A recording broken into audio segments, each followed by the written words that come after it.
Step onto a terrace inside an O'Neill cylinder, and the first thing you notice may be the neighborhood above your head.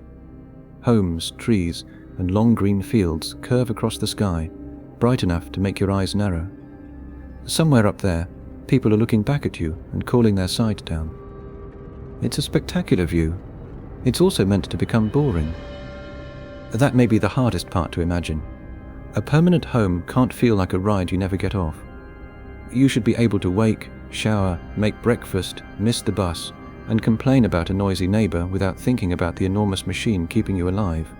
Children born there might accept the overhead farms before they ever learn why visitors stare. On paper, the main trick seems clear. Spin the cylinder, and the inner surface presses against your feet. You get something that feels like gravity. Build it large enough, turn it at a comfortable rate, then add streets, terraces, homes, and farms.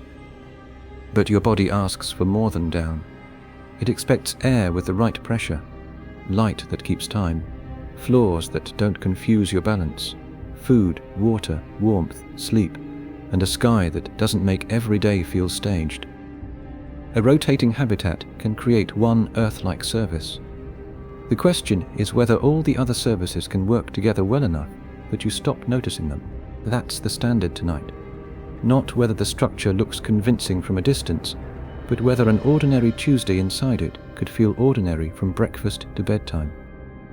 Could a machine provide enough of what Earth gives us, that the city above your head eventually feels less like scenery and more like home?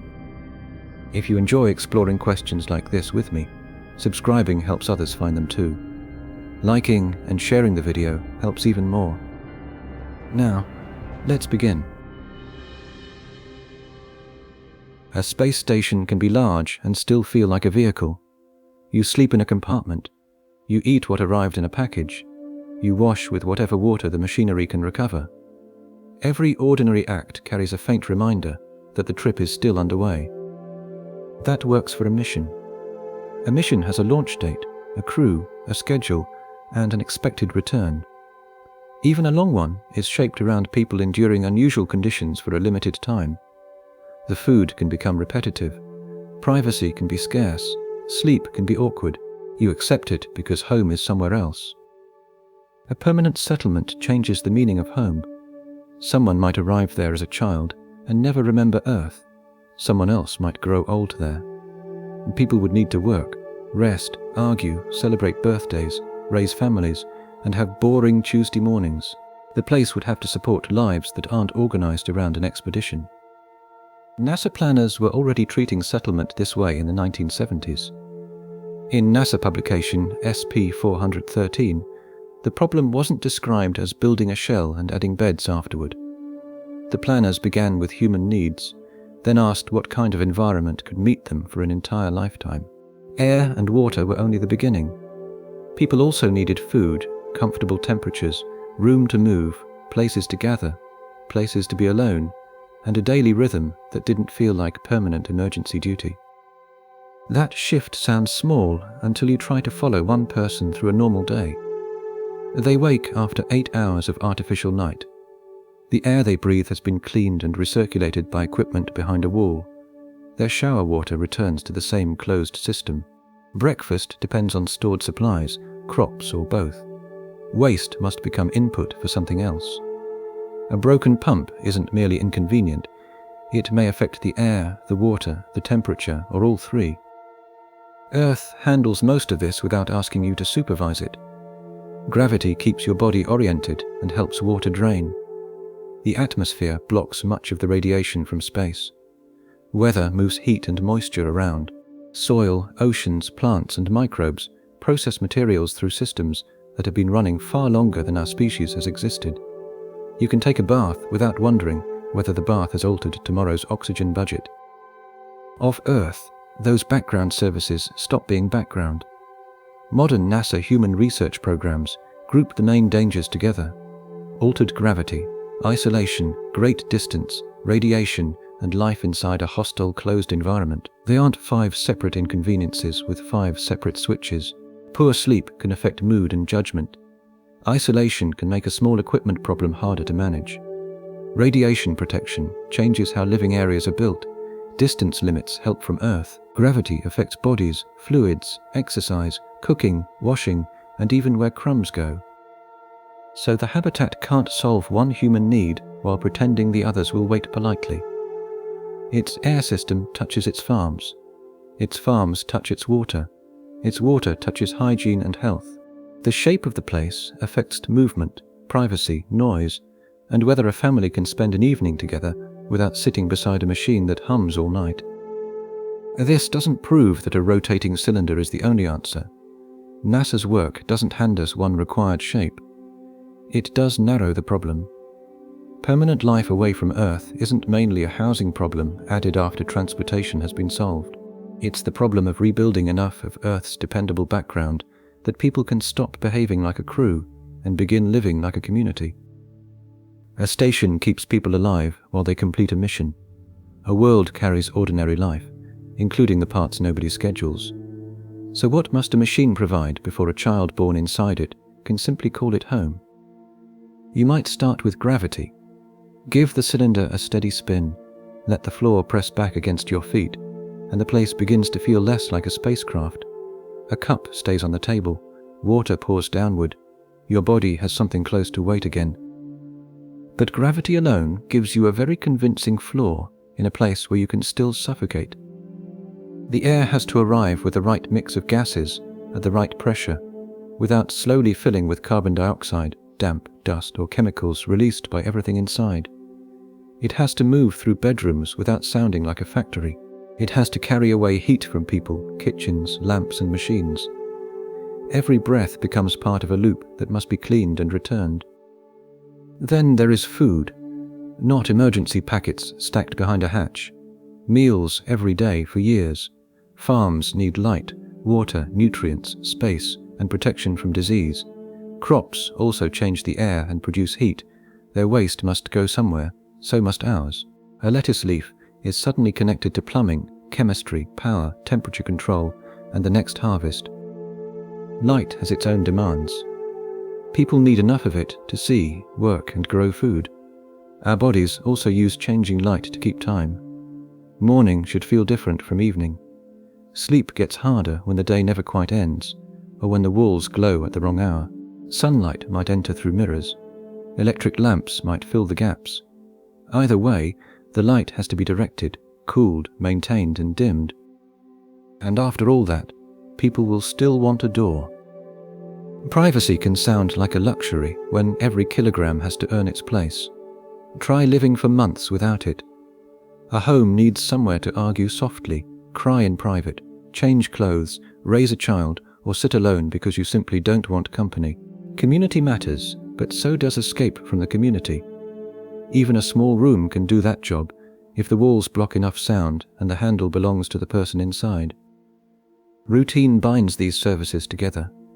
You wake when the lights say morning. Water comes from the tap. Breakfast exists. The air smells normal. The floor stays under you. Somewhere beyond the wall, pumps are turning. Filters are loading with dust. Crops are drinking. Mirrors are moving. And thick outer layers are taking the punishment of radiation and tiny impacts. Visible normal life rests on invisible labor. The design studies behind large space settlements treat these as linked requirements. Life support, agriculture, living space, and community cannot be separated cleanly. NASA's human research work reaches the same uncomfortable point from the hazard side. Isolation affects behavior. Radiation shapes shielding. Reduced gravity affects the body. Distance changes medical care and repair. Fix one condition while ignoring the others, and you may produce a comfortable room inside an unsafe world. The trouble is that each improvement asks something from the rest of the machine. More plants may help with food and air, but they need water, light, and disease control. Heavier shielding may reduce radiation, but it changes construction and maintenance. More private space may help people live together, but it increases the volume that needs air, temperature control, and protection. Nothing is merely furniture. That is why ordinary is such a demanding word here. Ordinary means a child can leave a cup on a table without thinking about rotation. Someone can complain about dinner without wondering whether the harvest failed. A tired parent can close a door. Night arrives at a familiar hour. The settlement has to coordinate gravity, air, food, light, privacy, and routine so well that residents stop noticing them as separate technical victories. Before it can feel like home, the machine may have to become boring. But which part of ordinary life will prove hardest to make dependable? You might imagine artificial gravity as something engineers can adjust with a dial. Spin the habitat faster, feel heavier, slow it down, feel lighter. That part is simple enough. Your body, however, has strong opinions about how the gravity is made. Imagine standing inside a small rotating room. Your feet travel around a wider circle than your head. When you turn to look sideways, your inner ear detects motions that don't match what your eyes expect. Walk toward the center, and your weight changes. Walk the other way, and it changes again. Even lifting an arm can feel slightly wrong, as though the room moved while you weren't looking. These effects come from rotation. They become stronger when the habitat spins quickly, and they can bring dizziness, nausea, poor balance, and a stubborn sense that upright isn't quite where it should be. A trained crew might learn to live with some of that. A whole population is a different standard. Children, older people, new arrivals, anyone who is ill, and anyone with a sensitive inner ear all have to use the same floor. There is no karma deck waiting downstairs. In 1977, a major NASA study chose 1 revolution per minute as a conservative comfort limit for the main living areas. 1 revolution per minute sounds slow. Watch the second hand on a clock go around once, and that's the pace. But if you want Earth-like gravity at that gentle rotation rate, the circle has to become enormous. You can feel the reason without doing the math. Think about swinging a bucket of water in a circle. A fast swing can use a short arm. Slow the swing while trying to press the water against the bucket just as firmly, and you need a much longer arm. A rotating settlement faces the same trade. If the spin slows, the radius must grow to preserve the same apparent weight at the rim. Below 1 revolution per minute, producing 1 G requires a radius greater than 895 meters. That's more than 2,936 feet from the center to the floor. The full diameter would exceed 1.79 kilometers, or about 1.11 miles. This isn't a large room turning around an axle. It's a district-sized structure, with homes and gardens spread along an inner surface so broad that it would seem almost flat under your feet. Stand there, and the curve would hide in plain sight. Nearby people would appear upright beside you. Farther away, the ground would gradually rise into the sky, carrying streets, trees, and buildings with it. Yet where you're standing, a dropped spoon still falls toward the floor. The settlement needs that scale because the person on the rim is easier to satisfy when the rim turns slowly. The world becomes large, so your body can stop arguing with it. Later research suggests people may adapt to rotation rates above 1 revolution per minute, especially with careful training and gradual exposure. That could allow smaller habitats. But adaptation varies, and evidence from short experiments doesn't guarantee comfort across decades, pregnancies, illnesses, or an entire human lifetime. A limit chosen for broad comfort can't be dismissed just because selected adults improve with practice. So the radius isn't only an engineering result, it records a decision about whom the settlement is built for. Push the spin higher, and construction becomes easier while daily life asks more from every nervous system inside. Keep the spin gentle, and the structure grows toward the scale of a small city before anyone has planted a garden. Artificial gravity can be made compact, or it can be made broadly comfortable. If the settlement is meant to hold a society rather than a crew, how much discomfort should its size be allowed to save? Once you make that choice in favor of gentler rotation, the rest of the settlement begins to spread out. A larger radius doesn't just mean more metal between you and the center. It changes how much ground people can live on, how far they travel, and what counts as the other side of town. One of the classic torus studies gives us a concrete example. Its main radius was about 830 meters, or roughly 2,720 feet. That's the distance from the central hub to the middle of the inhabited ring. The tube itself had a radius of about 65 meters, or around 210 feet. Wrapped into a complete circle, it was designed for 10,000 people. 10,000 isn't the population of a world, it's a small town. Yet giving that town comfortable artificial gravity produces a structure more than a mile across. The size isn't there for spectacle. It's what happens when the needs of ordinary bodies are allowed to shape the machine. From above, the torus stops looking like a spacecraft with extra rooms. You can begin to see neighborhoods. Homes gather around shared paths. Farms take up broad strips of the inner surface. Spokes cross the empty middle toward a hub where gravity fades. A trip inward becomes a change in weight as well as location. Your stomach, your legs, and anything loose in your bag would notice the journey. The living surface would also feel unlike land on Earth. Look along the curve, and the ground rises ahead of you. Buildings, fields, and distant streets climb into the sky until the ring closes overhead. Depending on walls, landscaping, and sightlines, you might see another district hanging above you, upside down by everyday standards, but perfectly upright to the people there. Rain, soil, bicycles, and breakfast all stay underfoot because outward acceleration holds them against the hull. That broad surface is the price of calm gravity. A narrow spinning room can provide weight, but it can't easily provide a stable home for thousands of people, along with food production, public spaces, storage, repair areas, water systems, and room for whatever the planners forgot. A society needs spare ground. Children need somewhere to go. Farms sometimes fail. Machines need to be opened, moved, and replaced without turning somebody's kitchen into a workshop. Later reviews of artificial gravity still treat radius and rotation as part of the same set of compromises. Change the radius and the rotation rate changes. That affects the difference in gravity between your feet and your head, and the sideways forces you feel when you walk across the spinning surface. There is no single dial labeled comfort. The dials move together. Geometry then reaches into daily schedules.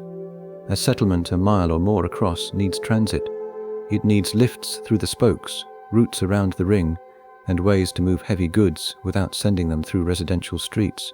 The hub may be nearby in a straight line, yet reaching it could mean changing vehicles, passing pressure doors, and entering a region where objects become harder to control as their apparent weight falls away.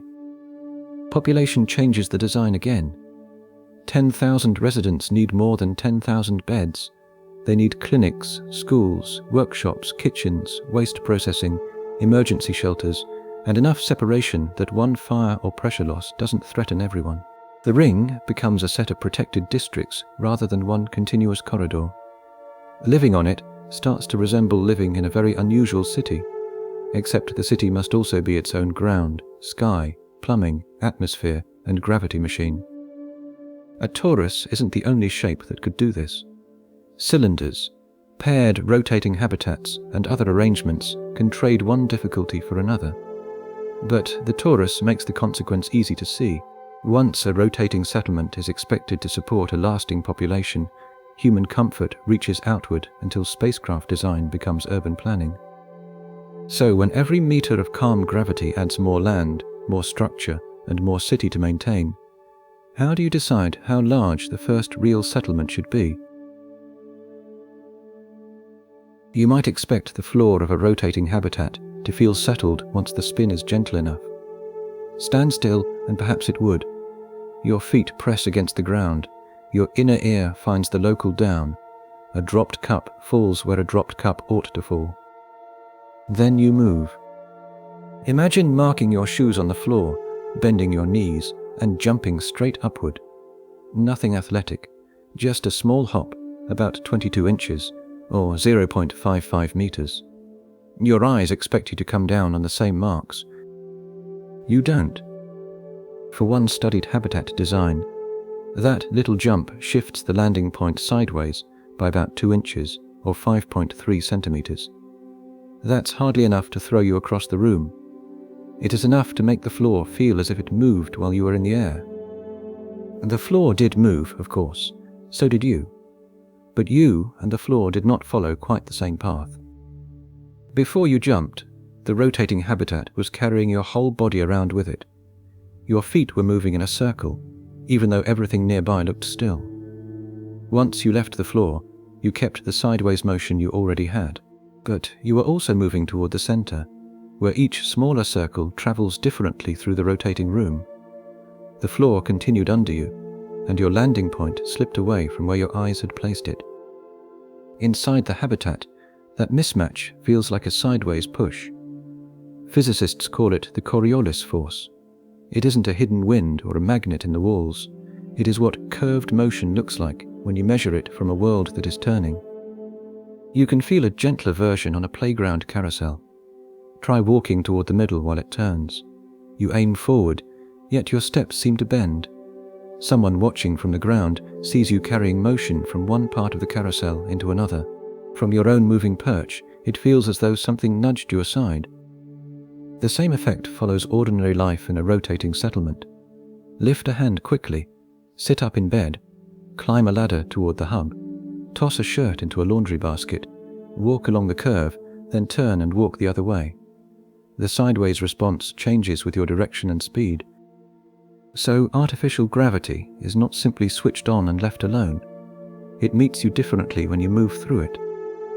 Modern reviews of artificial gravity still treat this Coriolis response as part of the basic human problem. In 2007, researchers Gilles Clement, Angie Buckley, and William Pawlowski brought together decades of work on how people respond to rotating environments. The recurring difficulty was not standing under a steady pull.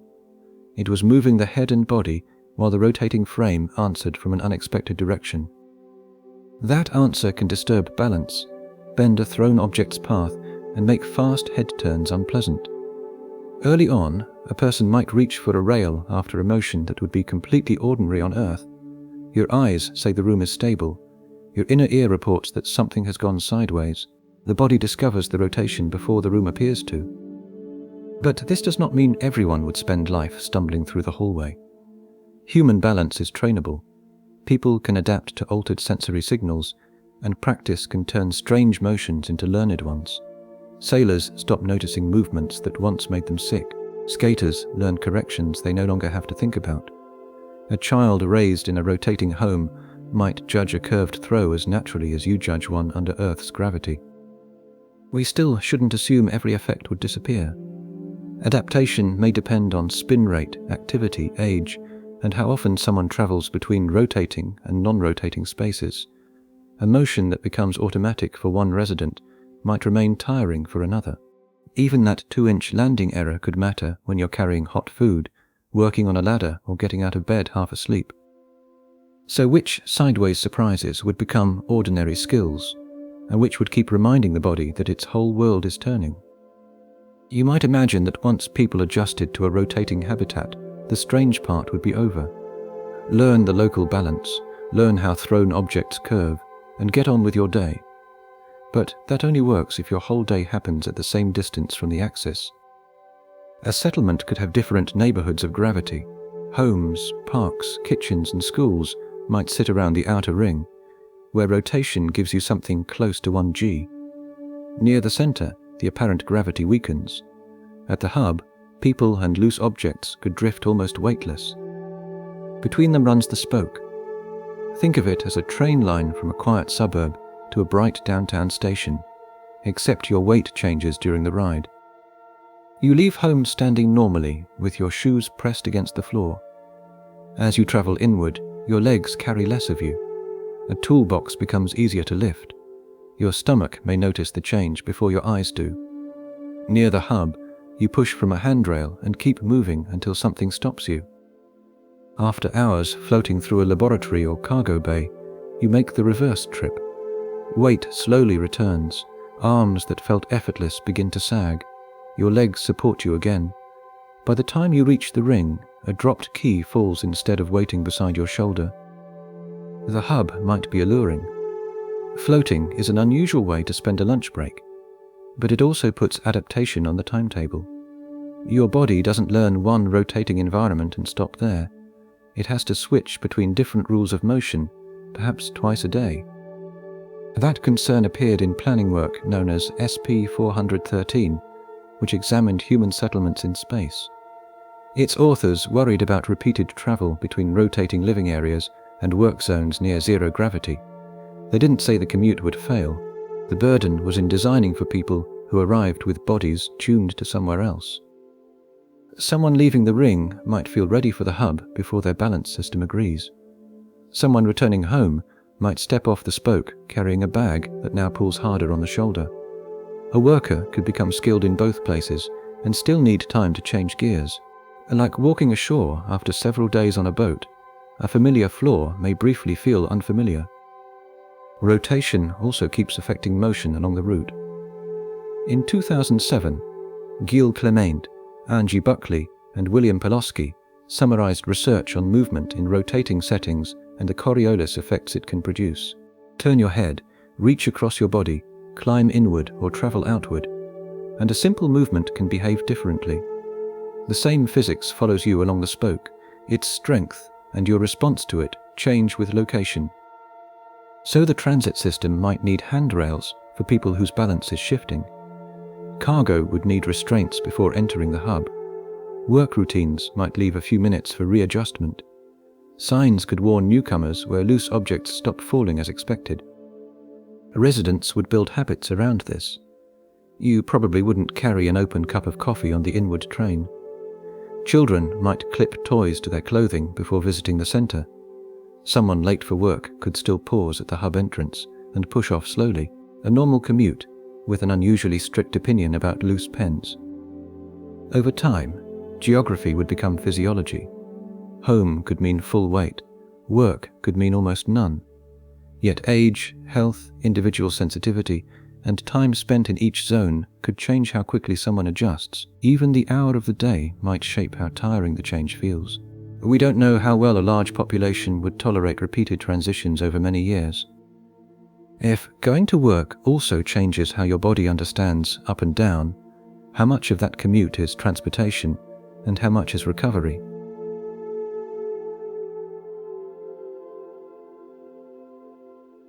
The horizon would curve upward. Stand on the inner surface of a large torus, and the ground wouldn't run flat until it disappeared. It would rise in the distance, carrying fields, buildings, and lights up toward the sky. Far enough away, the landscape might seem to hang above you, yet nearby, where your feet and eyes do most of their work, there would still be distance. A road could leave your neighborhood and keep going. Trees could soften into a far green line. You wouldn't see the whole world from your front door.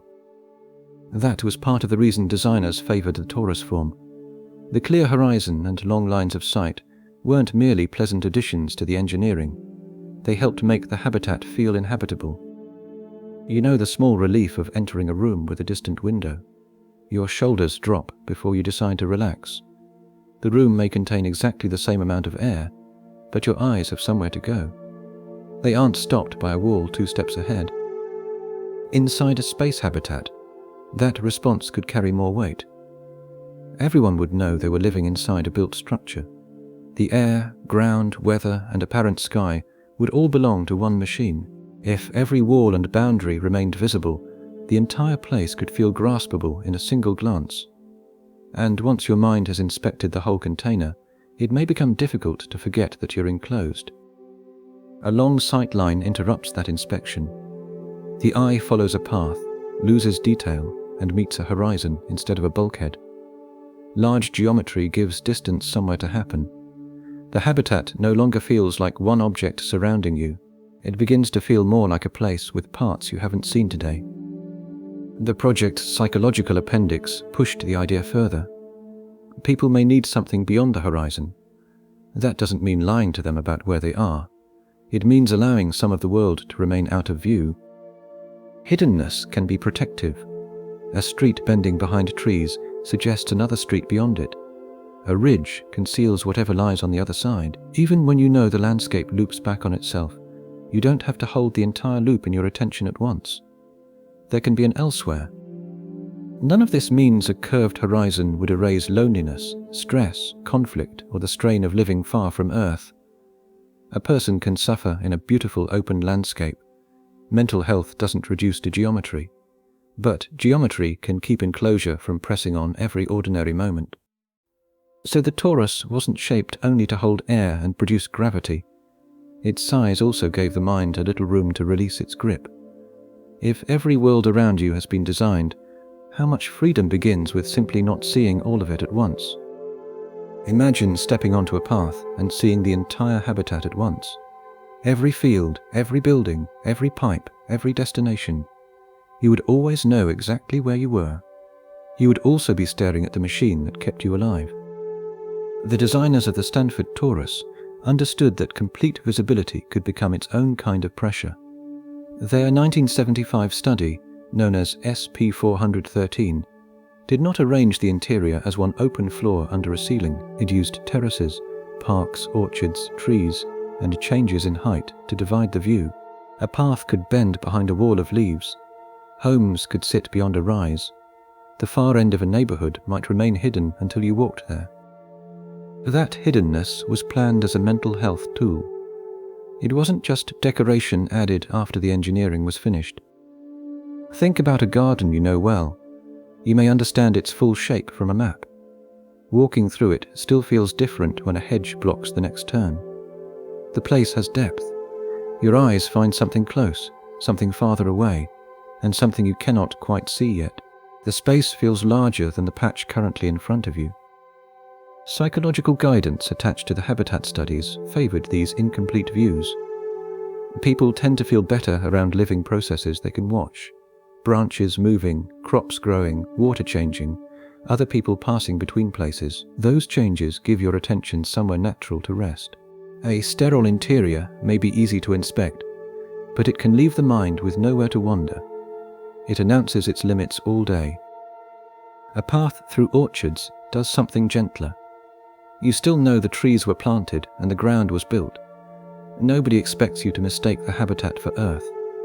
The aim isn't trickery. It is to keep the environment understandable without forcing every boundary into every ordinary glance. That balance is important. Hide too much and the habitat becomes confusing. Corridors lose their relationships. People may feel cut off or trapped. Reveal everything and the settlement becomes a stage set, with every support and edge available in one exhausting scan. The design has to offer both depth and legibility, enough structure to know where you are, enough concealment to feel there is somewhere else to go. Trees help because they change with time. Parks help because they aren't only routes between tasks. Terraces help because one part of the settlement can occupy your mind without every other part crowding behind it. None of that makes confinement disappear. Landscaping cannot repair every fear, disagreement, or loneliness. These features simply keep the habitat's artificial limits from demanding attention during every walk home. Inside a world whose air, gravity, and daylight all depend on engineering, comfort may begin when the machinery doesn't insist on being seen all at once. But how much of a manufactured world should remain out of sight? Imagine stepping onto that terrace after dinner. Below you, a path slips between trees and disappears behind a row of homes. Then you look up. Where a night sky should be, there are windows. Some glow warmly, some are dark. A street runs across the interior far above you, following the curve of the habitat. Tiny figures move under its lamps. Perhaps one window flickers with a television. Perhaps someone is washing dishes while you stand there, looking at their neighborhood upside down. The image sounds strange because your mind knows where houses belong. They belong under your feet, not above your head. But that wrongness carries an unexpected comfort. Those lights aren't decoration. They're evidence that life continues beyond the part you can reach tonight. A settlement can be enormous on paper and still feel like a room. Engineers can give it miles of floor, thousands of homes, and long paths through planted ground. Yet size alone doesn't create the feeling of a world. A warehouse is large, so is an airport terminal. Neither feels socially deep, because you can usually understand the whole place at a glance. You know what it's for, where people are going, and where it ends. The overhead district resists that quick reading. You can see people living there, but you can't take in their whole lives. Their streets lead behind buildings. Their windows suggest private rooms. Their evening is happening at the same time as yours, close enough to see and too far away to enter casually. That distance gives the habitat layers. It tells you there are routines you don't know, neighbors you haven't met, and ordinary arguments taking place beyond earshot. Civilization needs some of that. A lived world contains more human activity than any one person can follow. This is why visible life matters more than a grand view. A flawless interior could easily feel like a rendering. Clean surfaces, balanced parks, a beautiful curve overhead, and nobody doing anything inconvenient.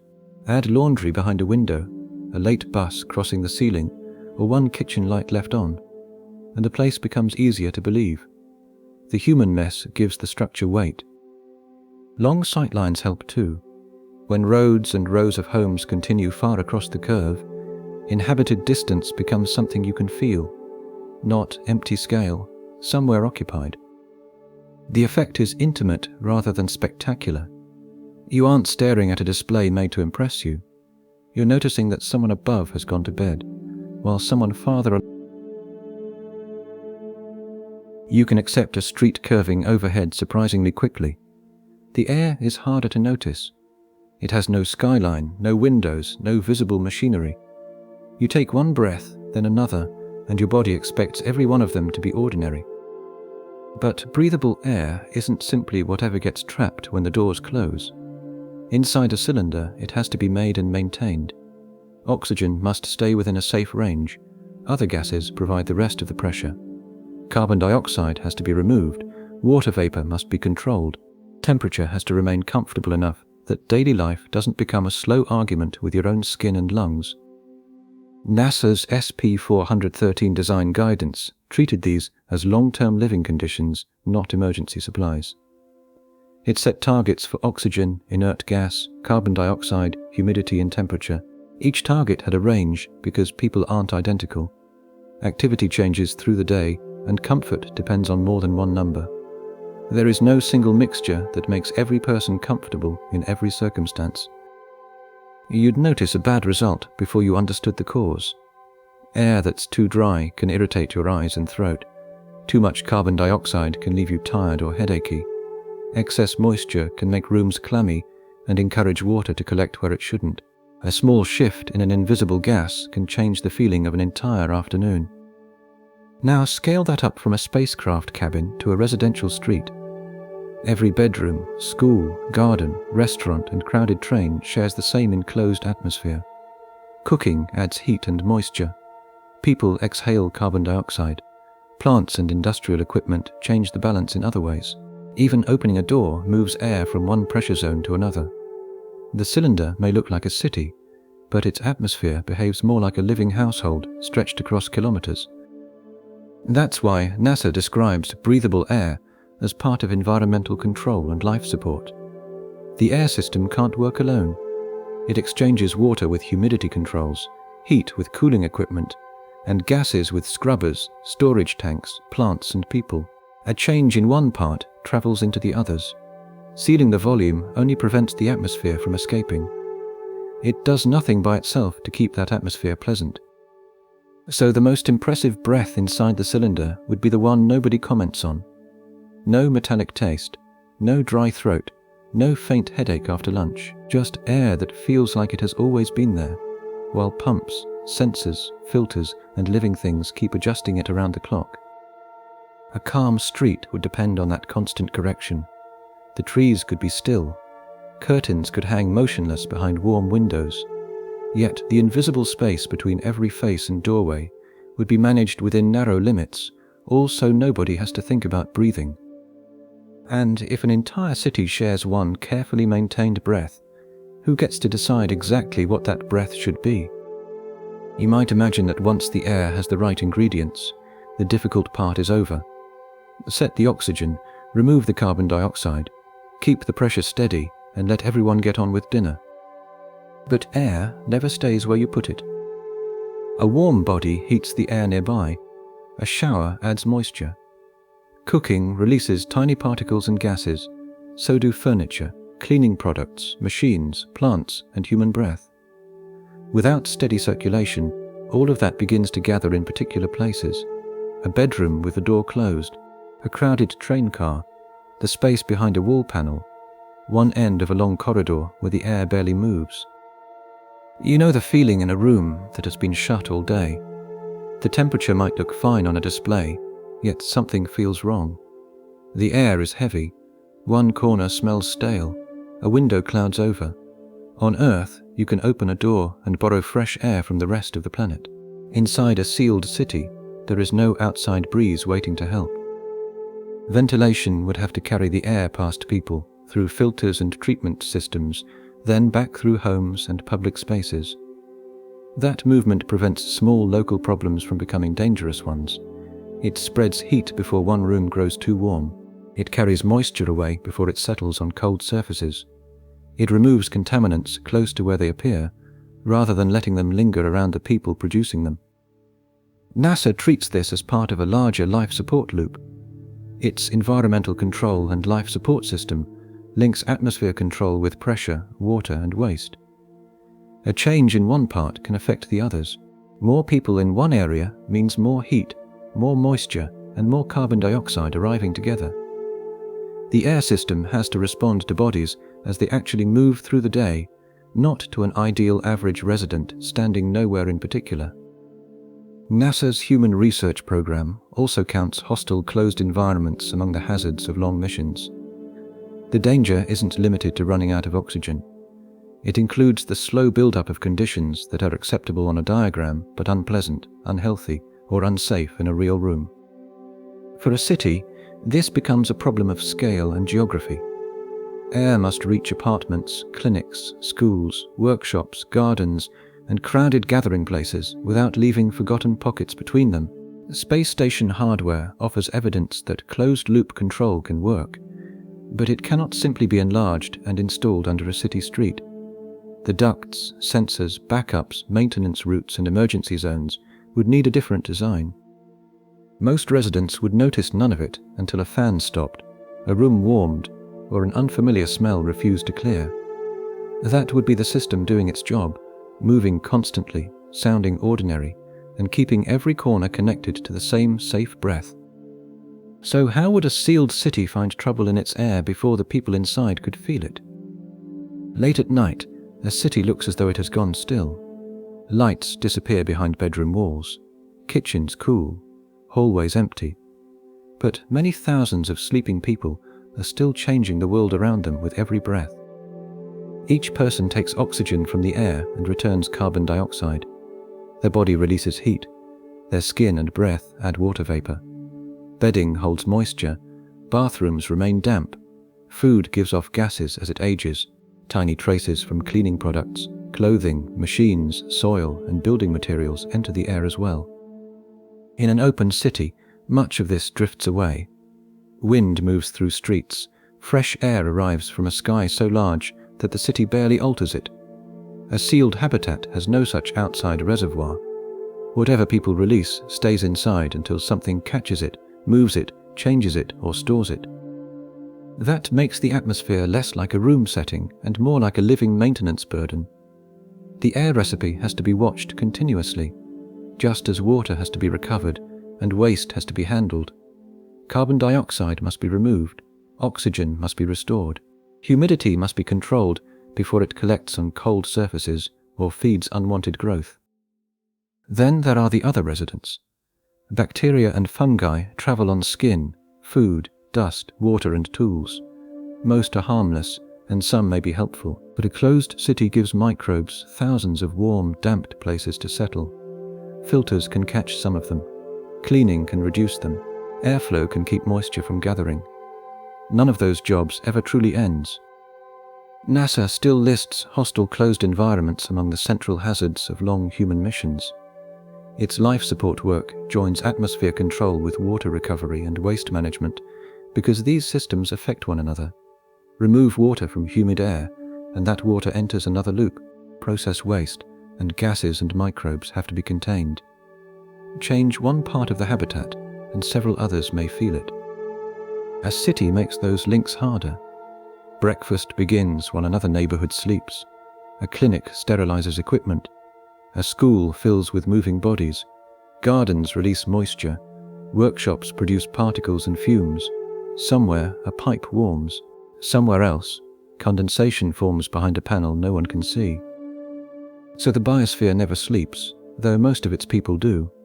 It breathes through fans, filters, pumps, drains, sensors, and the countless small routines of the people living inside it. That can be gentle and ordinary. It also means ecological closure at city scale is not something we have already solved. When everyone is asleep, how does the city tell the difference between the normal breath of life and the first quiet sign that one of its loops is slipping? You might imagine sunlight entering this city through a very large window. A bright opening faces the sun, light spills across the floor, and the day begins. But a window on a rotating settlement would spend much of its time facing the wrong direction. The ground turns under you. The sun does not. So the sunlight takes a detour. Outside the living space, a stationary main mirror holds its position toward the real sun. Light strikes that mirror first, then glances toward a set of smaller, segmented mirrors. Those secondary mirrors redirect it again, sending it into selected parts of the habitat. What reaches the people inside is genuine sunlight. It has simply passed through an optical system on the way. You already use a small version of this idea whenever you tilt a bathroom mirror and throw a patch of sunlight onto the wall. Move the mirror slightly, and the patch slides across the room. Change its angle enough, and the wall goes dark. Scale that trick up to settlement size, add many controlled mirror sections, and sunlight becomes something the city can place. That placement is important because raw solar energy is not gentle. Let too much arrive in one area, and surfaces heat up. Send too little toward crops, and their growth changes. Flood every neighborhood equally, and you lose much of the control that made the mirrors worth building. The system has to guide light where it is wanted, in amounts the habitat can handle. So the sun does not simply pour through one opening and wash the whole interior at once. One mirror segment can serve farmland. Another can brighten a residential zone. Other areas may receive less direct light or none at that hour. The hardware outside turns a single powerful beam into a controlled lighting pattern inside. There is something slightly eerie about that. You could stand under warm sunlight, look down at your own sharp shadow, and know that the bright patch around you was aimed there by machinery. A mirror changed its angle, and your afternoon arrived. But the machinery is practical before it is strange. Ordinary windows would be poor tools for distributing light across a curved, rotating landscape. Mirrors can redirect it without requiring the whole settlement to keep one face toward the sun. They can also divide the incoming light, instead of treating every field, street, and room as though they need the same thing. None of this guarantees that the result feels like an open sky. Mirrors can move solar energy. They do not automatically create pleasant weather, a convincing horizon, or the emotional ease of stepping outside on Earth. Those are separate design problems. Here, even daylight has a route through the life support machinery. And if sunlight must be divided, directed, and timed, who decides where morning begins? On Earth, morning arrives with very little regard for your plans. The sun clears the horizon, light spills through the window, and your bedroom gets roughly the same morning as the garden outside. Inside a settlement, that simple arrangement disappears. Morning has to be aimed. A residential zone might receive about 200 watts of light per square meter. That's enough for homes, walkways, and shared spaces where people need to see without spending the whole day under the glare of a greenhouse lamp. Deeper inside the same settlement, an agricultural zone could receive as much as 1,000 watts per square meter, 5 times as much light, because crops are doing something your sofa isn't. They're turning light into food. So you could leave a softly lit home, walk a short distance, and enter a band of cultivated land blazing under concentrated sunlight. Same solar source, same settlement, completely different day. The mirrors make that possible by splitting the available sunlight among different zones. Some parts of the habitat can follow a cycle of daylight and darkness. Light rises, holds for a while, then fades. Other parts can remain continuously illuminated, so crops keep receiving the energy assigned to them. Day and night stop being conditions shared by everyone. They become settings. That changes more than the electric bill. A farm can be run by the needs of plants, while a neighborhood can be run by the habits of people. Workers may need light at 1 hour. Children may sleep at another. Some crops may benefit from long exposure, while bedrooms certainly won't.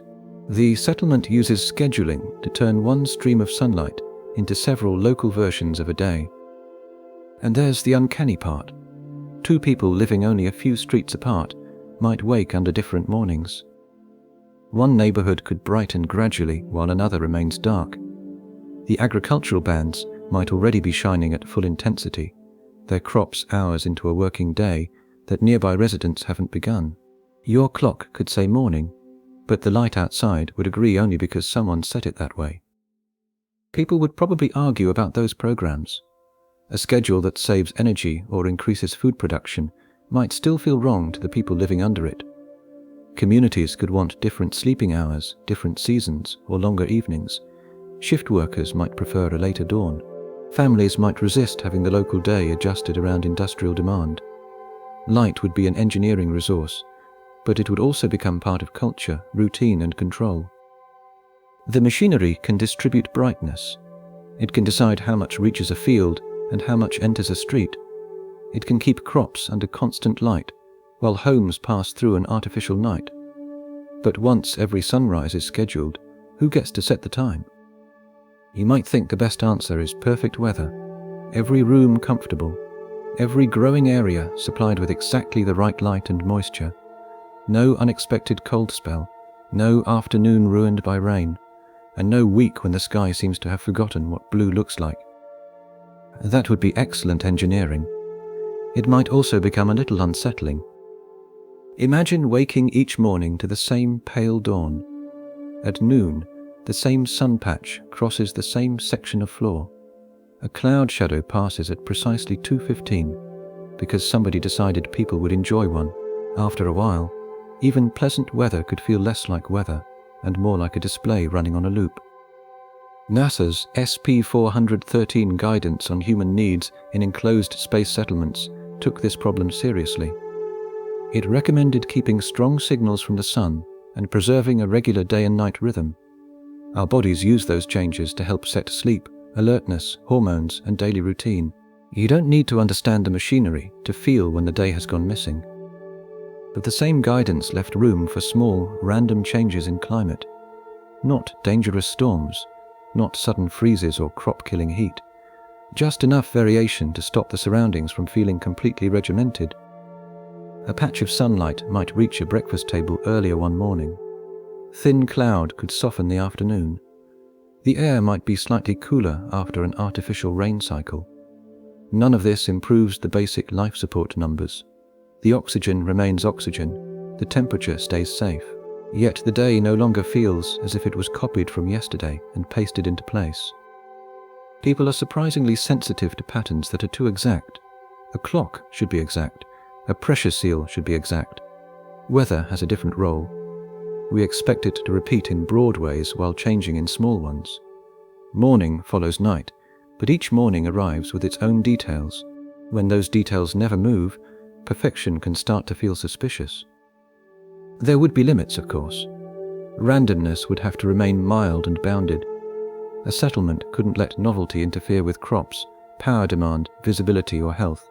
The designers might vary cloud cover within a safe range, shift the timing of light rain, or let shadows drift along slightly different paths. Enough looseness to feel alive, while every essential system stays firmly controlled. That creates an odd human requirement. The settlement must hide none of its dependence on machinery, yet it may need to keep that machinery from showing in every passing minute. People need reliable air and stable heat. They may also need an occasional afternoon that wasn't entirely predictable. So when a manufactured world controls every cloud, how much imperfection should its designers allow? When you imagine farmland inside a space settlement, it's easy to treat the green as a kindness, a park with a second job, somewhere pleasant to walk while lettuce happens nearby. But the fields behind dinner aren't decoration. They're part of the machinery keeping everyone alive. SP-413 set aside about 20 square meters per person for agriculture and food processing. That's roughly 215 square feet for every resident, not just growing space either. The allocation includes the work around the crops, handling, preparing, and moving food through the settlement.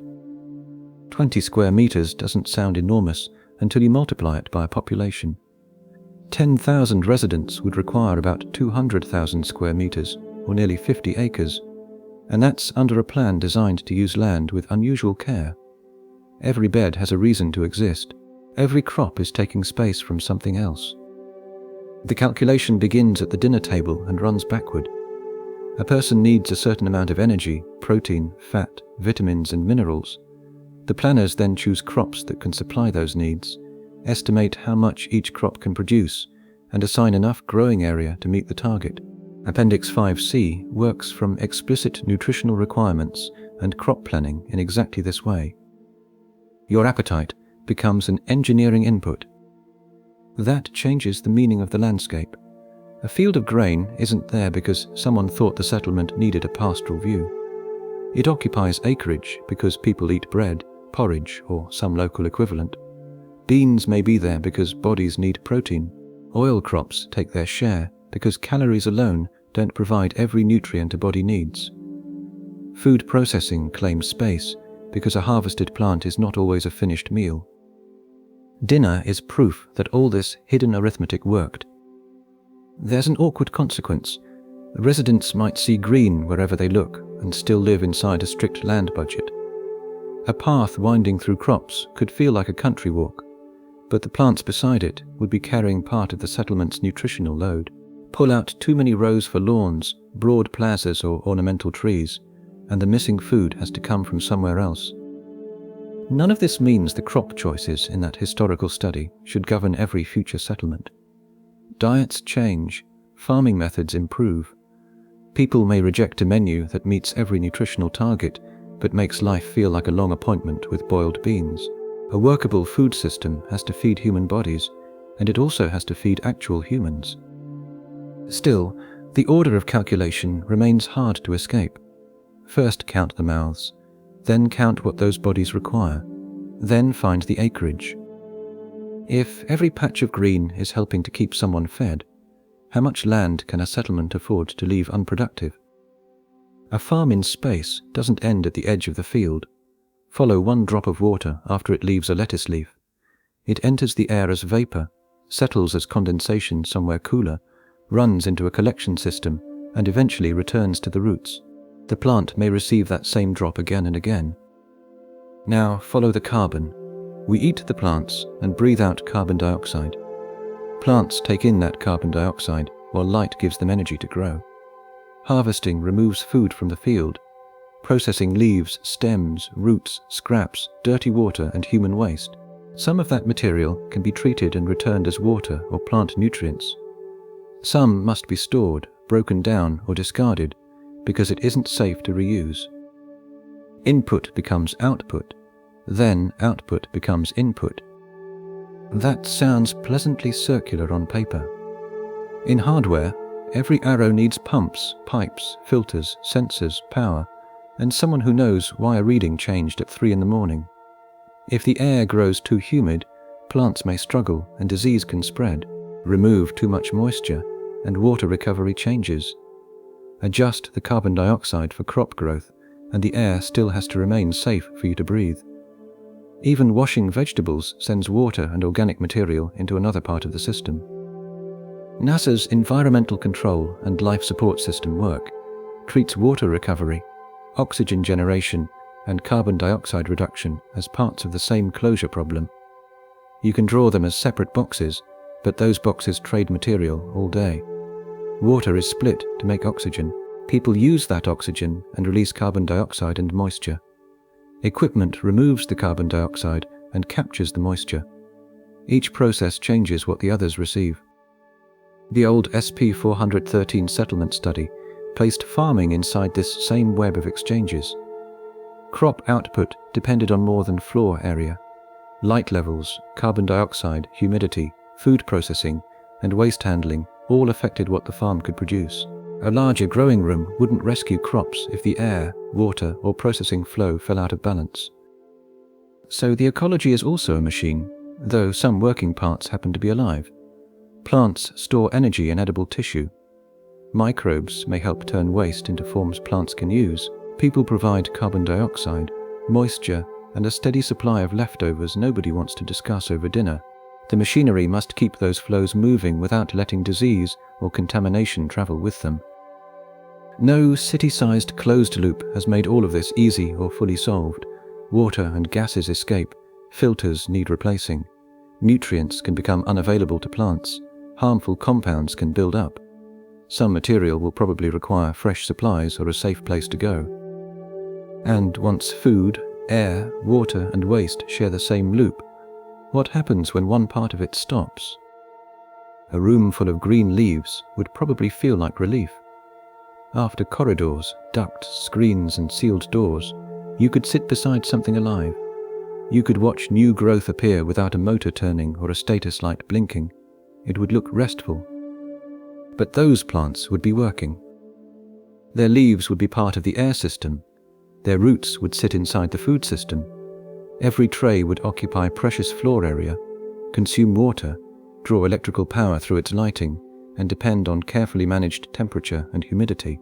Appendix 5C of NASA's Space Settlements study treated this growing area as planned throughput. Food had to move through it at a dependable rate. The garden was closer to a factory floor than a country field. That doesn't make the greenery fake. It makes it load-bearing. The comfort would be real too. A living room, in the most literal sense, could soften the strain of an artificial world. Plants change shape. They smell different after watering. They respond slowly enough to remind you that time is passing. In a habitat where nearly everything arrives through a panel or a pipe, a leaf is one of the few things that doesn't look manufactured, even when its surroundings plainly are. And that is also the risk. A pump built to a specification should behave much like the pump beside it. Biology doesn't follow that kind of discipline. Seeds vary, microbes change, pests adapt. A crop that performs well through several harvests may respond differently after disease, a nutrient imbalance, or a small shift in its growing conditions. Over generations, the habitat can guide biology, but it cannot expect perfect copies forever. The crop studies in NASA's report depended on active control for this reason. Yields weren't treated as a gift from nature. They came from managing light, water, nutrients, gases, temperature, planting schedules, and disease. Someone had to notice when growth slowed. Someone had to decide whether a weak crop was a bad batch of seed, a sick root zone, a failing sensor, or an early warning that the wider loop was drifting. That makes resilience harder to measure. A habitat might grow enough food during ordinary weeks and still be vulnerable to one infection spreading through genetically similar crops. It might protect itself with several plant varieties, separate growing rooms, stored food, and spare seed. Each safeguard costs mass, space, labor, or power. There is no free patch of green. So the biological parts would be comforting because they were alive, and dangerous for exactly the same reason. They could recover, adapt, and keep reducing after small disturbances. They could also become sick in ways no replacement part could fix overnight. And all that living growth would release moisture, move gases, and consume energy under powerful lamps. In a sealed world with nowhere for waste heat to disappear on its own, how would the habitat keep its garden from slowly warming the city around it? Most of us imagine empty space as the ultimate freezer. Put something warm in all that darkness, and surely the heat gets pulled away almost at once. But space doesn't pull. There's no cold wind moving past the walls, and almost no matter to touch them. A warm habitat can sit in profoundly cold surroundings and still struggle to cool itself. Think about stepping out of a swimming pool. Even on a mild day, moving air carries heat away from your wet skin. Blow across a spoonful of soup, and the same basic thing happens. Warm air moves aside. Cooler air replaces it. Engineers call that convection. A vacuum takes that route away. With no surrounding air to warm and carry off energy, the habitat has to release most of its unwanted heat as radiation. Warm surfaces send infrared energy into space. How much they can release depends on their temperature, their area, the direction they face, and whether anything nearby is shining heat back at them. That means cooling becomes a problem of geometry. You need enough exposed surface in the right places, pointed toward a dark part of the sky. Machinery, lights, people, and growing plants keep adding heat inside. If the radiating surfaces can't shed energy as quickly as the settlement produces it, the temperature rises. The darkness outside can remain bitterly cold, while the rooms inside become dangerously warm. You can see the same principle in the James Webb Space Telescope, though a settlement would be a much larger and more complicated case. Webb uses a 5-layer sun shield, roughly the size of a tennis court. Its job is to separate the hot, sun-facing side from the cold telescope instruments behind it. The shield's size, layers, and orientation control where heat can travel and where it can radiate away. Space itself doesn't perform the cooling. Webb's shape makes cooling possible. The SP-413 spacecraft design reference makes the same point in more general terms. It includes a dedicated radiator system because electrical equipment and human activity keep producing waste heat. Engineers have to collect that heat, move it through the vehicle, and release it through surfaces designed for the job. If cold vacuum did the work automatically, those radiators wouldn't be there.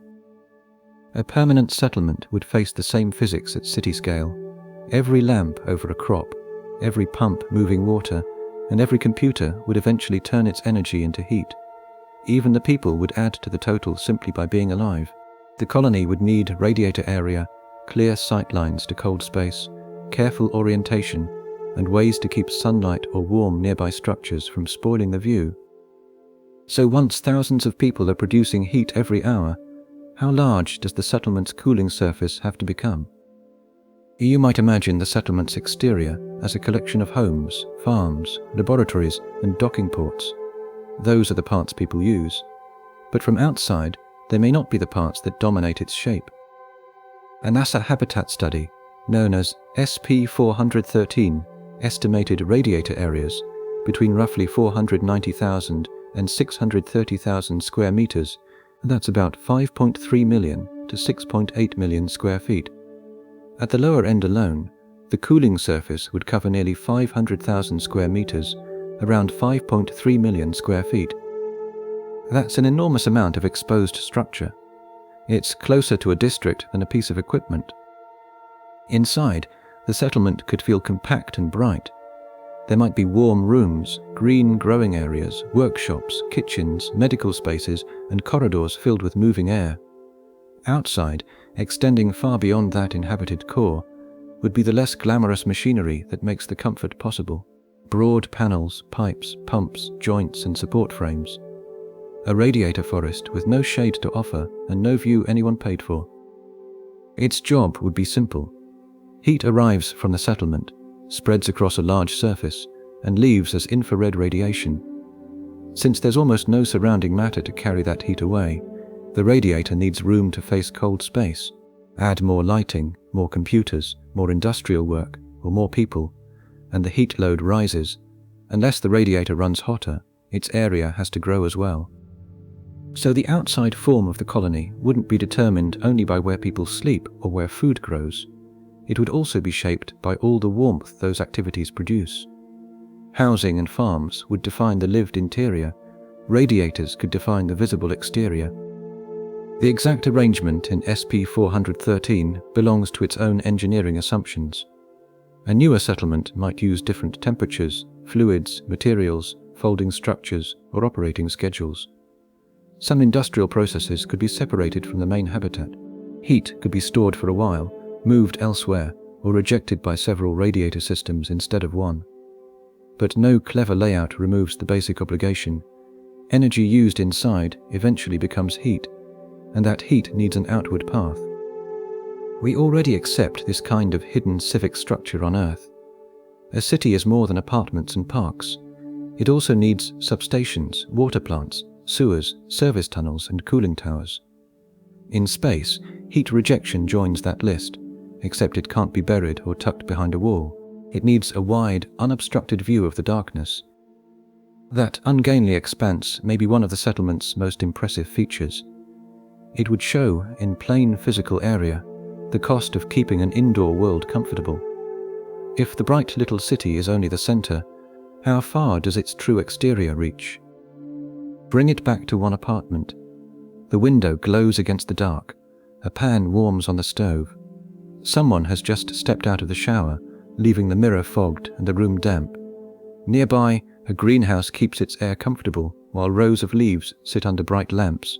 None of this looks like heavy industry. It looks like home. But every warm object in that home is invisibly connected to hardware outside. Your body releases heat while you sleep. The refrigerator pulls heat from its cold interior, then releases that heat, plus the energy used by its motor, into the room. Lights, pumps, computers, cooking surfaces, and water heaters all add warmth. So do the greenhouse lamps. Sooner or later, nearly every bit of electricity used indoors ends up as heat. That heat can't simply stay there. The settlement has to collect it, move it through pipes or cooling loops, and deliver it to broad surfaces facing open space.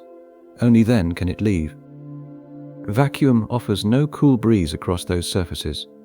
There's no outside air to carry warmth away, and almost no matter at all. You can't open a window and let the heat drift out. The exterior panels must release it as radiation, sending energy away into the darkness. This makes comfort expensive in a strange currency: exposed area. One pleasant room may occupy only a small part of the settlement, yet keeping it pleasant depends on radiator surfaces extending far beyond its walls. Add another kitchen, another bank of greenhouse lamps, or another crowded sleeping area, and the exterior system must handle that extra warmth continuously. Turning equipment off can help. Opening a window cannot. The demand arrives through ordinary moments. A pump hums behind a wall, dinner cooks, warm water runs for 5 minutes, someone falls asleep under a blanket. Each act claims a little more capacity from the settlement's thermal hardware. Home remains comfortable because a large exterior system is working on its behalf every second. Even a quiet evening has a thermal bill, and the settlement must keep paying it in heat sent outward. And those radiators can't simply go anywhere. They need a clear view of cold space. Aim sunlight at them, place a hot engine nearby, or let another warm surface shine back toward them, and they lose some ability to shed heat. The apartment window, the kitchen, and the greenhouse are tied to the shape and orientation of the whole settlement. So the warmest human spaces depend on some of the darkest structures outside.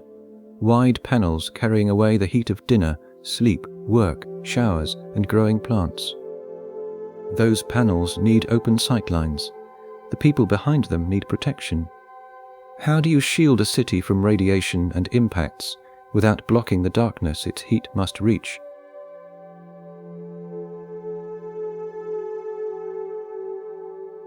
You might expect a space settlement to protect itself with fields, something invisible and adjustable, humming around the city like a force shield. It feels like the proper answer for a structure already floating far from Earth. The 1977 study considered active shielding, but didn't make it the baseline. The designers chose passive shielding because they knew it could work. Put enough material between people and incoming radiation, arrange it around the inhabited space, and that material absorbs much of the punishment before it reaches the air, soil, and bodies inside. It's the same reason you stand behind a thick wall instead of trying to persuade a flying object to turn aside. The wall is blunt. It needs no power supply, no control system, and no perfectly maintained field. It simply has to be there, with enough mass in the right place. And enough, in this design, meant an astonishing amount. The chosen torus carried about 4.5 metric tons of shielding over every square meter of protected area. That's roughly 920 pounds over each square foot. Imagine several compact cars pressing down on a patch of roof barely larger than a dining table. Then spread that burden around the outer surface of an entire town. Add it all together, and the shield reached roughly 9.9 million metric tons, about 10.9 million US tons. The bright living world inside depended on almost 10 million metric tons of material that didn't grow food, generate power, or provide anyone with a room. It was a dead layer, carried because human tissue is fragile and radiation passes through lighter structures too easily. That weight affects far more than the launch count. The shield has to sit around the inhabited areas in the right shape. Its load has to pass through the settlement's structure. Bearings, supports and construction equipment must handle it. Even before anyone brings in a bed or plants a seed, the city is already committed to carrying a small mountain. That changes how you see the settlement. The homes, farms, workshops and parks may be its purpose, but the shield dominates what has to be moved and supported. Every extra patch of inhabited surface brings another crushing allowance of protective mass. A larger window is no longer just a window. A wider habitat is no longer just more floor space. The geometry of ordinary life becomes tied to millions of tons sitting outside it. This wasn't a claim that active shielding could never improve. Future systems might reduce some of that burden. But a design meant to rely on known protection couldn't spend human lives on a field that hadn't yet proved itself at this scale. So the study accepted the inelegant answer: carry the wall. Once radiation protection outweighs almost everything people came there to use, how do you build the settlement at all? You might imagine the settlement as one enormous wheel. The homes, farms, roads and radiation shielding all turn together like a single steel drum. That would be simple to draw. It would also force the structure to spin its heaviest layer. The 1977 study separated those jobs. The inhabited torus rotated to provide artificial gravity. Around it sat another structure, a darker, heavier shield that did not have to rotate with the living world inside. Think of a washing machine drum turning inside its outer casing, except the casing here carries an extraordinary amount of mass. You want the inner part moving because that motion serves a purpose. You don't automatically spin the casing too. If you did, every support holding that mass in circular motion would face a much greater load. SP-413 made the same basic choice at a far larger scale. Spinning the full shield mass would place too much stress on the structure. So the design spun what needed to move and kept the main protective burden separate. In the study, the outer shield was roughly 1.7 meters thick, or about 5 feet 7 inches. Between that shield and the torus was a gap of around 1.5 meters, just under 5 feet. Not much room by building standards, enough though to make these distinct machines rather than one solid object. From inside, your neighborhood would seem steady. The floor would stay under your feet. Trees would grow toward the local up, and rain would fall toward the curved ground. Yet the whole inhabited world would be moving inside a shell that followed a different structural life. Stand in your kitchen, and none of that machinery would feel dramatic. Beyond the walls, though, one immense structure would be moving past another. That separation changes how we should think about the settlement. It isn't one hollow city with a thick wall. It is a set of nested systems. One carries people and turns, another carries shielding and resists the loads placed upon it. Other parts must pass power, fluids, people, and information across boundaries where neighboring structures don't share the same motion. And that creates a very practical problem. A rotating torus must remain properly positioned inside its surrounding shield. Clearances must be preserved, loads must stay controlled, parts will wear, and some will eventually need inspection or replacement. The source gives us the main structural reasoning, but it doesn't provide a complete long-term maintenance manual. It tells us why the masses were separated. It doesn't settle every bearing, access route, alignment system, or repair procedure that generations of residents would depend upon, so the city can turn without dragging its heaviest armor along with it. But how do you keep a moving world centered inside its shell for centuries? You might expect a heavily shielded habitat to feel like a bunker, thick walls, no windows, artificial lamps doing their best impression of a sunny afternoon. Protection seems to demand that the outside stay outside, sunlight included. If the roof has to stop dangerous particles, cutting a broad window through it sounds like a very bad trade. But sunlight and shielding don't have to be enemies. The 1977 Habitat study placed mirrored chevrons over the window region. Imagine a row of massive angled teeth along the roofline. Their heavy backs face outward, while reflective surfaces sit along the sloping sides. There's no open shaft pointing directly from space into the habitat below. Instead, sunlight strikes a mirror, changes direction and enters as reflected light. That turn does the work. A particle traveling straight toward the window region meets thick material. Sunlight can take the bent route because light reflects. The same roof can therefore block direct exposure and still admit brightness. It's a satisfying physical answer to the paradox. The habitat doesn't punch a large skylight through its armor. It makes sunlight turn a corner. From inside, the result could feel surprisingly open. Daylight would spill down from above, even though the roof remained thick and defensive. You wouldn't have to stare through a transparent ceiling at empty space. You could stand in a bright room, perhaps under trees or beside a field, while the structure over your head behaved more like armor than glass. And the chevrons would shape that experience. Their angles would decide where the reflected light arrived and which direct paths remained blocked. Move one surface, and you change both the lighting and the protection. The mirrors and the shield aren't separate systems forced into an awkward compromise. They're parts of one piece of geometry. That changes the order in which the habitat has to be designed. Light can't simply be added after the protection problem is finished. Nor can heavy shielding be piled around an interior that was drawn without it. The mirror angles, the blocked sightlines, and the thick shell have to be worked out together. People receive sunlight because the protection itself has been shaped to carry it inward. A few mirrors wouldn't settle every problem. Reflected light still has to reach useful places at useful angles. Crops may need different intensities and schedules from homes, paths, or public rooms. The mirrors would also need inspection, cleaning, and some way to be repaired. Glare, shadow, and color could change how natural that light feels. The study gives the central geometry, not a finished solution for every farm or every human preference. Still, the basic move is wonderfully physical. Keep the wall thick, keep the direct path closed, give sunlight a route that incoming particles cannot follow. Once daylight has passed safely through the armor, what should it fall upon? You might expect that safe sunlight to fall on a street much like yours, homes nearby, gardens down the road, work somewhere across town. But inside this settlement, going to work could also mean changing your weight. Most residents would begin in the main living ring. It rotates fast enough to press them toward the floor with something close to one Earth gravity. A cup stays on a table, your feet stay under you. You can walk out of your home carrying breakfast without chasing it through the air. Then the route bends inward. As you travel toward the central hub, the pull of rotation weakens. Your body grows lighter. A bag that felt ordinary near home becomes easy to lift.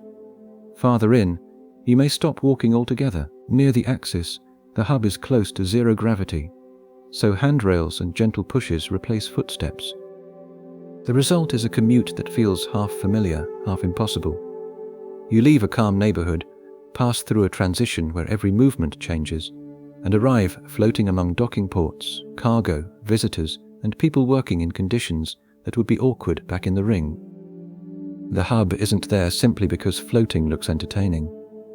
Near zero gravity makes sense for spacecraft arriving and leaving. It also helps when moving large objects that would be painfully heavy in the living ring. Some maintenance, transport, construction, and recreation could gather there for the same reason. Meanwhile, homes and many everyday services would stay where bodies have weight. Agriculture could be built into the torus itself, close to the living areas it supports. The 1977 design favored this shape, partly because it offered short communication paths, easy access to zero gravity, and room for farming as part of the structure. So the settlement's physics would begin sorting its daily life, not by a line drawn on a map, but by how strongly each place holds you down.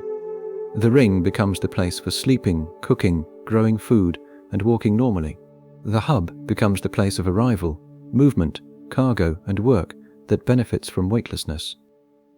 That wouldn't make every resident follow one routine. Some people might rarely visit the hub. Others could spend most working days there. A child might know zero gravity as a weekend destination. A dock worker might treat it as the office. Even clothing, meals, and manners could change along the route. A loose tool in the ring falls. A loose tool near the hub becomes somebody else's problem.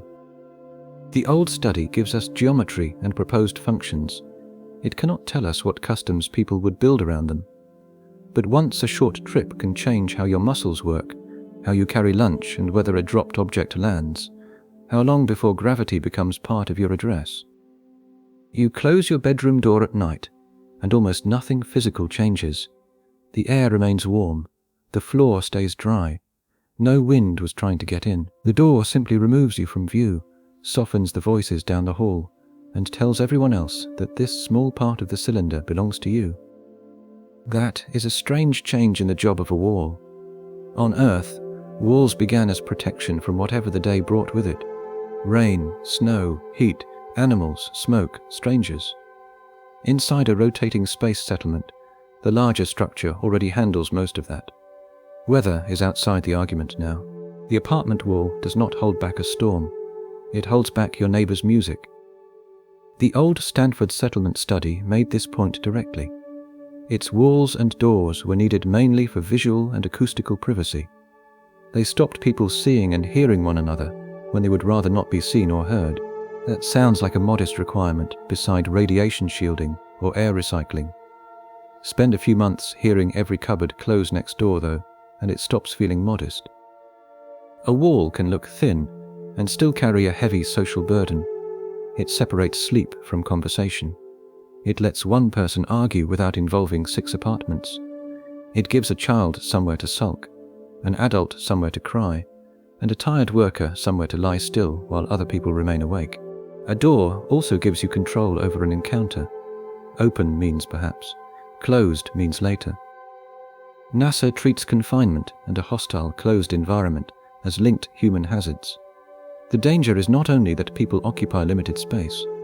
They depend on the same sealed surroundings, cannot easily leave, and may live beside the same small group for a long time. Under those conditions, overheard sound and unwanted attention can accumulate. A bad sightline is no longer a minor design annoyance when the same neighbor crosses it every morning for 3 years. So enclosure moves inward. The cylinder's outer shell protects everyone from the physical environment. The smaller walls inside protect one person from everyone else, at least for a while. Architecture becomes less about defeating nature and more about controlling access to your voice, your body, and your time. No floor plan solves privacy by itself. Thick doors may block sound, but make corridors feel isolating. Shared courtyards may encourage friendship while exposing every arrival and departure. Curtains, alcoves, staggered entrances, and acoustic materials can help. But residents will still differ. One person wants an open kitchen. Another wants 3 doors between dinner and the nearest conversation. And the settlement cannot simply maximize separation. People need company too. The same closed door that offers relief can hide loneliness, illness, or conflict. Designers would be balancing 2 needs that refuse to stay balanced, the wish to belong and the wish to be left alone. When the weather can no longer reach your bedroom, how much privacy must its walls provide before that bedroom truly feels like yours? You might expect the cylinder's neighborhoods to be arranged like slices of the same cake. Housing here, shops there, machinery tucked behind a wall. But people wouldn't experience the settlement as a tidy diagram. They would experience how long it takes to reach the docks, where the foot traffic gathers, and whether their front door opens toward trees or a busy spoke. The spokes would do more than carry people between the inhabited ring and the central hub. They would concentrate movement. A home near one might sit close to transport, deliveries, and the quickest route to the zero-gravity docks. That could make the surrounding district convenient, noisy, and full of strangers passing through. Farther around the ring, another district might feel slower, simply because fewer journeys cross it. The torus shape was chosen partly for those communication routes, and for access to the hub, recreation areas, and docks near the weightless center. That choice gives the machine a social geography. The easiest routes become busy routes attract services, services attract more people. Before anyone paints a neighborhood sign, the infrastructure has already started sorting places into connected and secluded. You know this effect from an ordinary town. A house beside a train station offers an easy morning and a louder evening. A house facing a park trades some privacy for open space. Neither location is better in every way. Each asks its residents to live with a different mixture of convenience, movement, and exposure. Sightlines would change that mixture again. Along one curve of the cylinder, you might see across a green park toward homes in another district.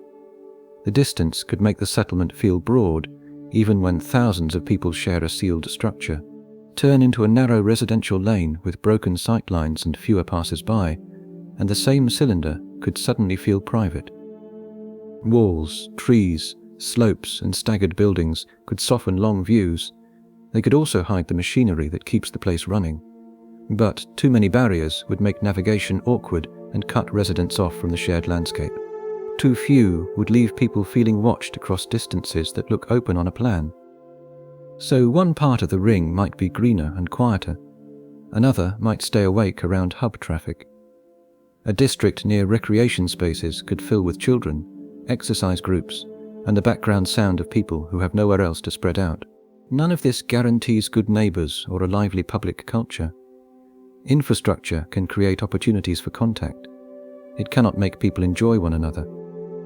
Still, the differences would be real enough to shape rents, routines, complaints, and loyalties.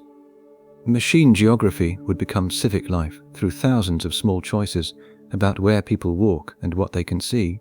If every neighborhood shares the same air and the same curved horizon, which differences would residents decide were worth protecting?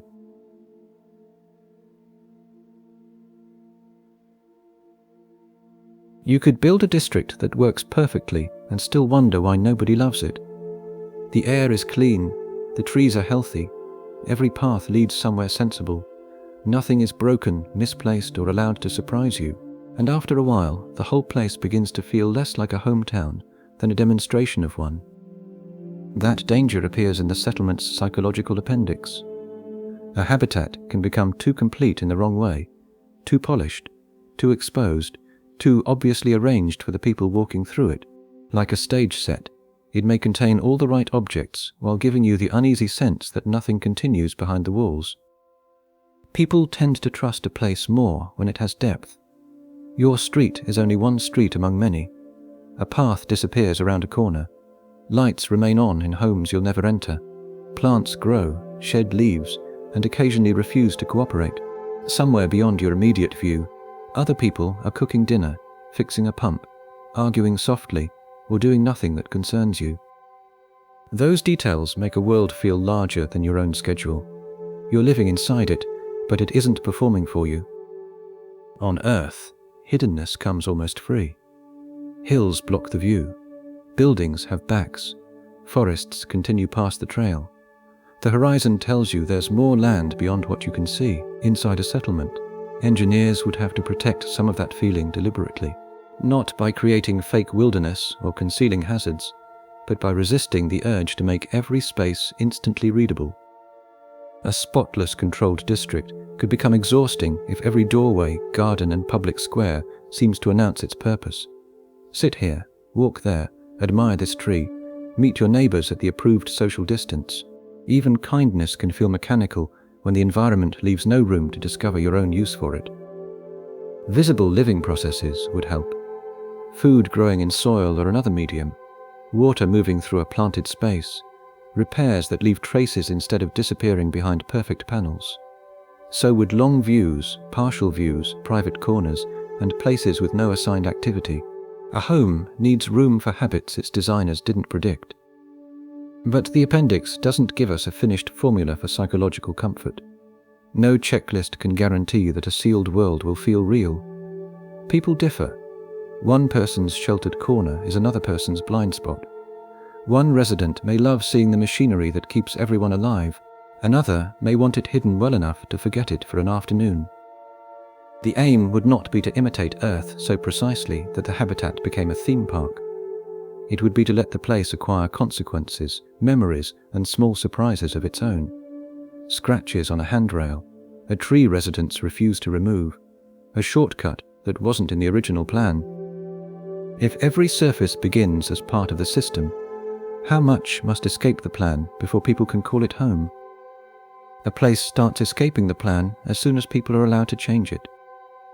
Imagine walking through the same neighborhood after 10 years. One doorway has a bench made from an old shipping crate. Someone has trained beans along a warm service pipe. Children have worn a pale curve into the floor by taking the same corner too fast. A public table carries knife marks, paint stains, and one repair that doesn't quite match.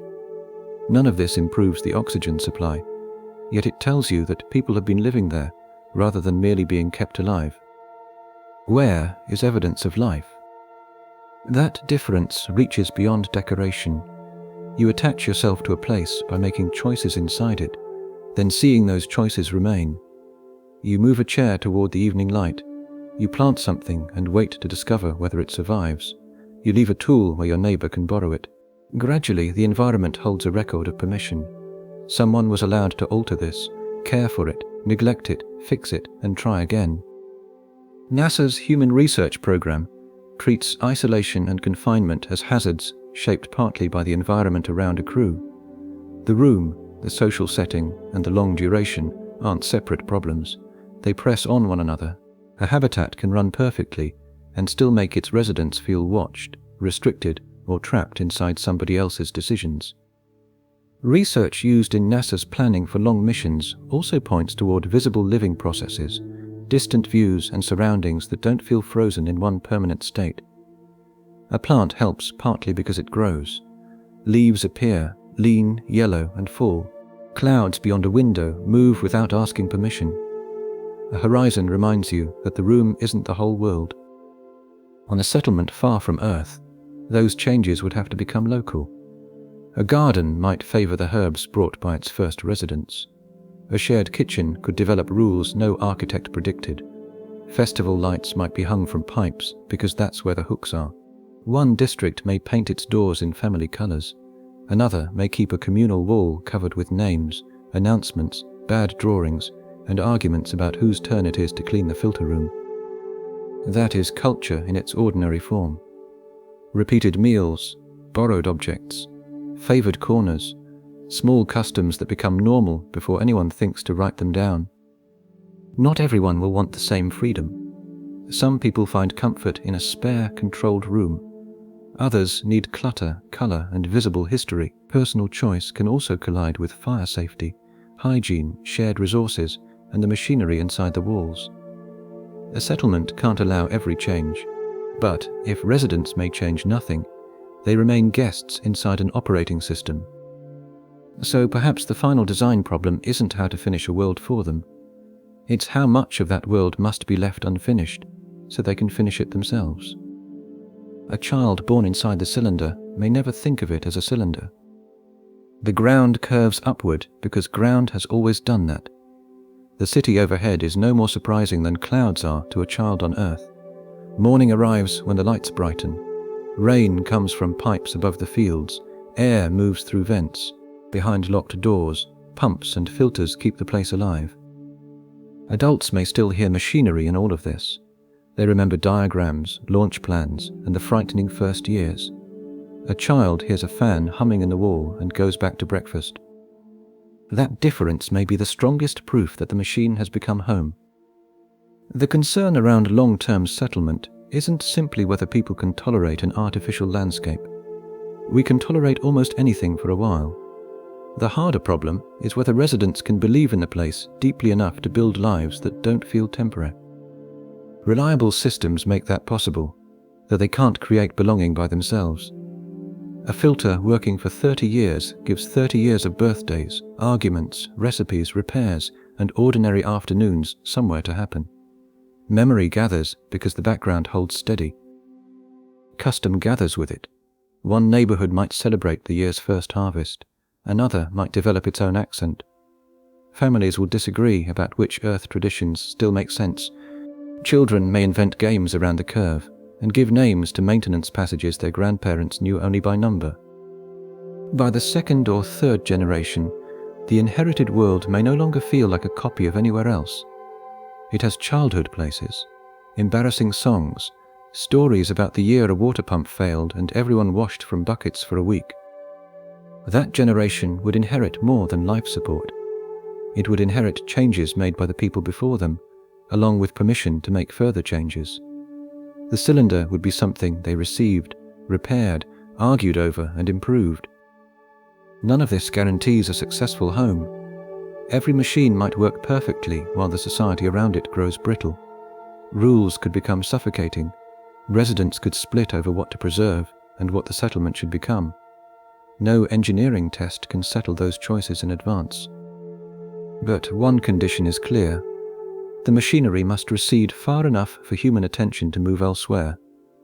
It won't disappear or become unimportant.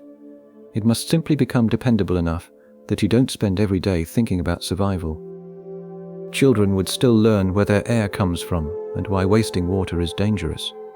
But they might learn those facts as children on Earth learn about power stations and sewage plants, ordinary parts of the world, usually noticed when something goes wrong.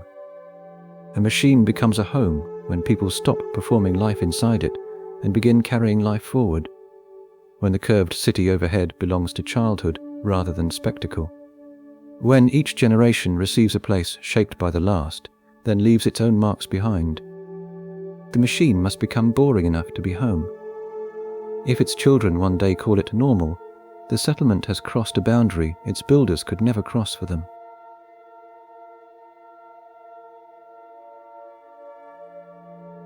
When you stand on that terrace again and look up, the neighborhood above no longer seems to hang there by magic. Its windows glow because power is steady. Trees move because air is moving. The ground feels solid because the cylinder keeps turning at the right speed. Behind the walls, pumps, filters, cables, pipes, sensors, and people are all doing their jobs. And that is what makes the place believable. A rotating cylinder is not simply a giant room with gravity. It is a world machine. It has to provide air without making you think about air. It has to deliver water, grow food, carry away heat, block radiation, and make daylight arrive on a schedule your body can live with. None of those jobs is mysterious on its own. The difficulty comes from asking them all to work together every hour for years. Survival is the easier target. Normal life is harder. You can keep a person alive in a cramped shelter with stored supplies and strict routines. We already know how to do versions of that. But a city asks for more. It asks for kitchens and bedrooms. It asks for parks where nobody is checking an oxygen gauge. It asks for enough spare capacity that one broken pump doesn't turn breakfast into an emergency. That means the greatest achievement inside the cylinder may be how little attention its machinery receives. The air has no taste. The lights don't flicker. The farms keep producing. The radiators release waste heat into space. The shielding remains overhead, buried in the structure, while children complain about school and someone burns dinner. All of it shares one burden. Ordinary life cannot depend on everything going perfectly. Machines wear down, crops fail, people misunderstand instructions, repairs take longer than planned. A home built in space would need backups, spare parts, trained crews, and room for mistakes. It would also need habits that make maintenance as normal as collecting rubbish or fixing a leaking roof. The engineering has to support the culture, and the culture has to care for the engineering. No design packet can guarantee that second part. It can estimate loads, close material cycles, map evacuation routes, and count how many harvests fit into a year. It cannot tell us exactly how generations born inside would think about the place. Perhaps they would feel confined by walls their ancestors considered miraculous. Perhaps the curve of the land would seem so ordinary that an open horizon on Earth would feel wrong. They might not call it a habitat at all. They might simply name the town. And from their terrace, looking up at another neighborhood across the cylinder, they may see lights coming on for the evening. What we see as a megastructure, they would see as home, streets, familiar windows, and people living beyond them. Under that calm surface, thousands of hidden systems would be working at once, through every ordinary day. The cylinder becomes believable when those systems are dependable enough to fade from daily attention. When air is just air, light is just morning. Food arrives, water runs, rooms stay warm, and the city overhead is no more surprising than the sky outside your window tonight.